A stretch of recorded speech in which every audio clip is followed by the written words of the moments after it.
name's John Herlocker. I'm in the process of launching a new company, and I heard all you guys refer to core values, and I'm going through this process right now. I'm curious if each of you could just comment a bit about the process you went through to create those in the first place. Sure. So I'd say in the beginning, we actually sat down. We did this as my co-founder, and we sat for hours with a few of our investors, and we did it with like 5 people. And then time went on, and I would say it's kind of hard really in the very beginning. I almost felt like it was a good exercise, but we didn't do much with it. And then a year or so went by, and as we started scaling, we kind of revisited it. We threw it all away and did it all over again.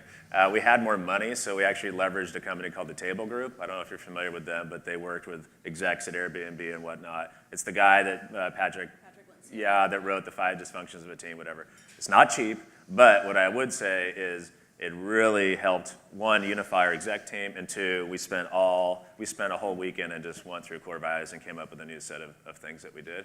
And it wasn't like we just said, oh, well, these make sense. We actually looked at things we saw in the company that we wanted to put on a pedestal, and then we just kind of got really crisp on what those were. And then, like I said, I think taking them to the streets is the other thing. Is I think a lot of companies just slap them on a wall and forget it. I think we are finding more ways to kind of nurture that.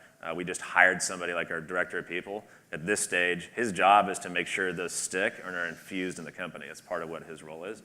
I know at Airbnb, for example, they have a whole team now at their size that's just dedicated to culture. And I've been really impressed when I interview people from Airbnb because they know all their core values down pat, like every one of them. And so they've done a very good job. I think, I don't know how many thousands of employees they have now, but they take it very seriously. And at their scale, they have whole teams that are just focusing on that. So, I think you take a risk in creating them too early. So you may not want to do them in year 1 necessarily. So we introduced our core values actually in the presentation where we announced to the company that the former CEO was stepping down and I was stepping in. And the first one that we introduced was have courage to change. And that really came about. All of us were doing that all the time, but the former CEO at that point was really exhibiting it kind of to the highest order. So if you let the team gel and you figure out what makes you over time, then they rise to the top. And it becomes easier to identify them, and then they make sense to people. They don't seem artificial.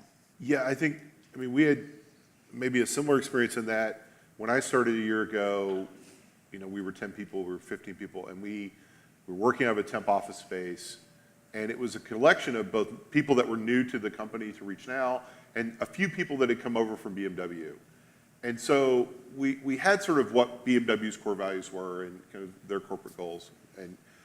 And I tried to pull everybody in a room really early on and say, let's talk about what we want ReachNow to be uniquely. And part of the problem was there was still this lack of definition because, like I said, you still had people who had come from BMW who were used to sort of, well, this is just the smaller, fun part of the company where I don't have to wear a tie every day. And that was their definition of what we should be. And there were people like me who were coming and saying, I want to change the world. I want to revolutionize how people move in and around cities. Those are fundamentally different sort of mindsets. And I tried to sort of, let's get in a room and do that process, and we did it too early. And it was very clear that like it just wasn't gelling. We were having really good conversations, but I just don't think we were there yet. And now that we're where we are with sort of close to 60 people, and we've got senior leadership, and if you've joined in the last 6 months, you've joined because you want to be part of ReachNow, because you want to be a part of the vision we're creating. And I think that stepping away from the tribalism of sort of the new startup people that have come on, some of the other people that have come from other places, and then sort of the BMW folks, has blended into what is now a ReachNow tribe. That I think we're in that process of really re-evaluating, creating those goals. So I think Liz is exactly right. Doing it too early is can be as bad in some ways as not doing it at all. One other thing I'd add too is don't come up with a lot of them. Yeah. We only have 3, and so we, of course, brainstormed all these things, and we said, okay, what really matters that we think we can just scale with?